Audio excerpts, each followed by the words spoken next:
எல்லாருக்கும் வணக்கம் அண்ட் ஜெய்ஹிந்த். நம்ம ப்ரெஸ் மீட்டிங்கில் பப்ளிக்காக ஒரு விஷயம் சொன்னார் மாண்புமிகு செல்லூர் ராஜு அவர்கள். அது மிகவும் கண்டிக்கத்தக்கது.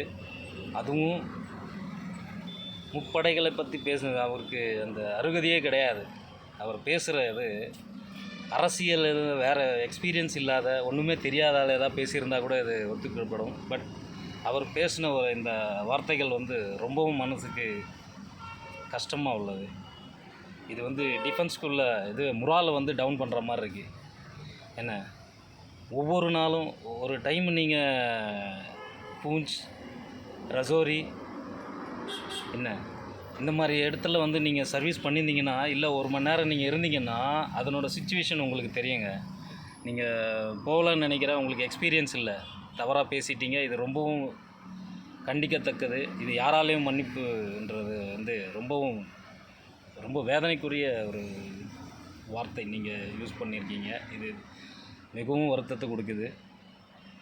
முப்படையில் ஜவான் என்ன கஷ்டப்படுறாங்க, என்ன நார்மலாகவே ஜேஎன்கேயில் எப்படி சிச்சுவேஷன் இருக்குதுன்னு உங்களுக்கு தெரியல. நீங்கள் ஒரு நாள் போயிட்டு ஒரு பூஞ்ச் சைடோ இல்லை ரஜோரி இந்த டைமில் நீங்கள் போய் இருந்து பாருங்கள், தெரியும். நார்மல் டைம்லேயே சிச்சுவேஷன் அங்கே சரி கிடையாது. நம்ம முன்னாள் president doctor APJ Abdul Kalam 2005 கண்ணீர் விட்டார் போஸ்ட்டில் நின்று பார்த்து. ஆர்ஆர்லலாம் சர்வீஸ் பண்ணுறவங்க இவ்வளோ கஷ்டம். அதுவும் ஃபீல்டில் இருக்குமா, அந்த ஜேஎன்கே ஸ்பெஷலி எந்த யூனிட்டாக இருந்தாலும் ஃபீல்டில் ஜவான் என்ன கஷ்டப்படுறாங்க ஒவ்வொரு நாளும்.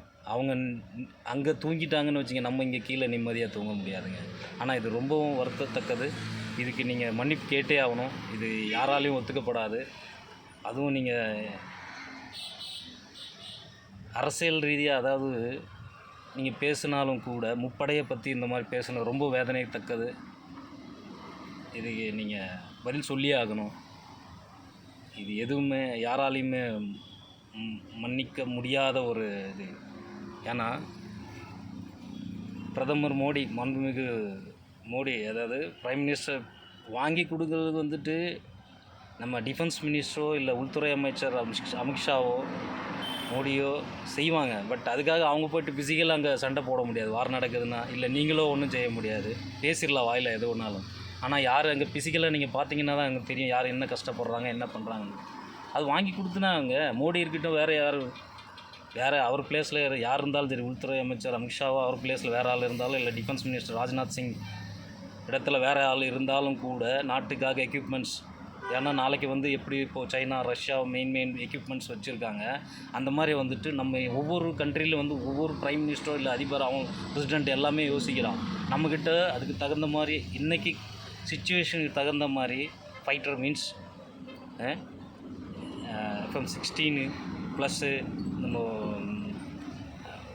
வார் பண்ணக்கூடிய ஒரு ஷிப்பு INS விக்ராந்த், அந்த மாதிரி ஒரு ஃபைட்டரோ இல்லை எந்த விதமான எக்யூப்மெண்ட்ஸ் நம்ம கண்ட்ரிக்கு, அவங்கவுங்க கண்ட்ரிக்கு அவங்க அது செஞ்சு தான் ஆகணும்.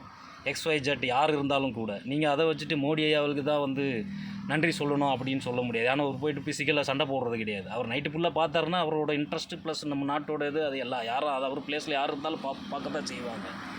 நீங்கள் அதுக்காக அவருக்கு நன்றி சொல்லலாம். பட் ஃபிசிக்கலாக யாருங்க பண்ணுறாங்க? ஆனால் நீங்கள் முராலை டவுன் பண்ணீங்க. 3 டிஃபென்ஸ் பற்றி இது பேசுனது ரொம்பவும் மதிக்கத்தக்க, அதாவது மன்னிக்க முடியாத ஒரு இது.